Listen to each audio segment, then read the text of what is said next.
Abantu okuva mu disitulikiti mukaaga ezikola ebbendobendo ly'ekigezi okuli Kabale, Kisoro, Rwanda, Lukiga ne Lukunjiri be beeyina eddwaliro ekkulu e Kabale okufuna obujjanjabi obw'enjawulo era ng'ebiseera bingi liba n'omujjuzo. Mu kiseera kino Abaddukanya eddwaliro lino batubidde n'emirambo etaano okumala kati emyezi esatu awatali agyinona. And these 5 bodies have filled up the mortuary everywhere. We cannot work. We can no longer do postmortem. We can no longer prepare bodies with nothing. Dr. Philbert Nyeko akulira eddwaliro lino agamba balina obuzibu bw'ekifo ekitono we bakuumira abantu abafudde. We don't know. We are stuck.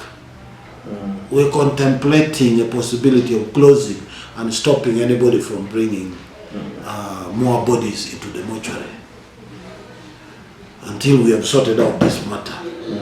Obuzibu abutadde ku municipal council okulemerera obuvunaanyizibwa bwayo obw'okuziika emirambo gyabo abataliiko nganda. The preliminary information I have is that their mortuary, their burial ground is filled up and they are looking for elsewhere to acquire land and bury. But while they are acquiring the land, what happens to these 5 bodies? Erimbo ligenda lijjula kubanga bodies nyingi ezibanga ziri unclaimed ate jjukira likose ebbanga ddene kati ligenda lijjula.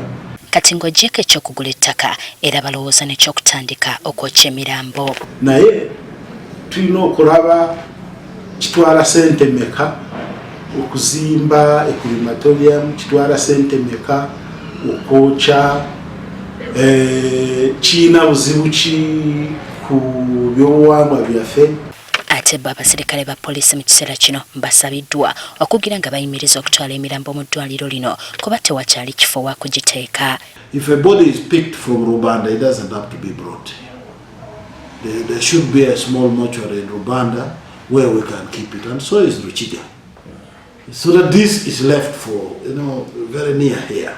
But that is something that should be handled at that level of council, because we will execute our part as Uganda police to make sure that we take casualties in the accidents to the hospital for treatment, or any bodies that we pick from scenes. Poliisi egamba emirambo egisinga giba gy'abantu abateeberezebwa okuba bamenyi b'amateeka abattibwa n'abo abatamanyiddwako banganda zaabwe.